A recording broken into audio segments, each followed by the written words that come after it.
You that Senator Lindsey Graham is leading the charge to get these terror trials out of civilian court. As a former JAG officer and a Republican, you would not be surprised to know that Joe Lieberman was a part of the quest, and that John McCain would be by his side.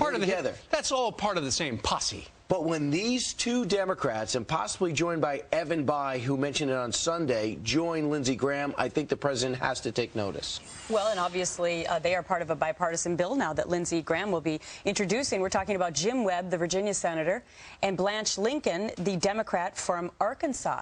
Now, they're going to join him in saying that they do not agree that these trials should happen in New York City. The interesting point about Evan Bayh is that he seems to be upset about the cost of having it here in New York City. 200, is it billion or million? Million.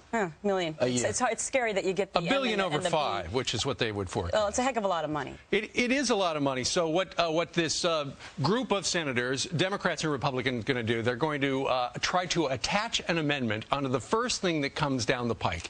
And it looks like it could be that much ballyhooed jobs bill. So they would attach this bill, rather amendment to the bill that would say, all right, we're going to pull the funding for it. Now, the reason this is important is there's a story. Remember on Friday we told you that the White House was sending out signals, hey, it's not going to New York.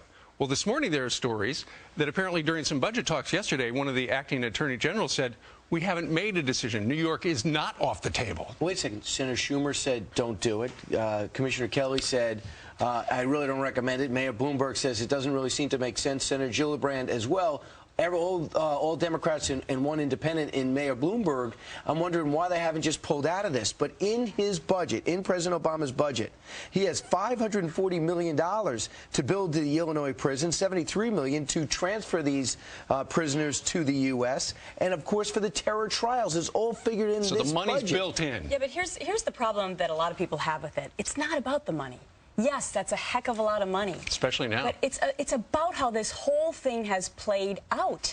Now Democrats can probably take cover in saying that it's about the money. And trust me, that's what's going to happen when they decide to change their minds. Here is what President Obama said about the threat level of having a civilian trial in New York City just yesterday. Some of it, people being legitimately scared about, well, if we've got somebody who we've been told is a terrorist in our backyard, will that make us target? One of the things that we've had to try to communicate to the country at large is that historically we've tried a lot of terrorists in our courts. We have them in our federal prisons. They've never escaped, and these folks are no different. But it's been one of those things that's been subject to a lot of, in some cases, pretty rank politics. It's not rank politics. If you're a deli owner, if you're a restaurant owner, if you need to get back and forth to the city to go to your job, you can't get through. There's going to be a ring of security. Number two, and no one can deny this, CIA and FBI will tell you that key intelligence got out in the first World Trade Center bombing in the investigation. And if you want to see Khalid Sheikh Mohammed and the sketches in your newspaper every single day, ranting and raving about your country, if you think that helps the war on terror, I mean, they're already finding inspiration in CDs coming to us from overseas. Now their inspiration could be at 23rd Street and 5th Avenue. Absolutely. We've got former Attorney General for the United States, Casey, with us. He'll be joining us promptly. He says they should do it at Gitmo, obviously, because they built the facility for just that.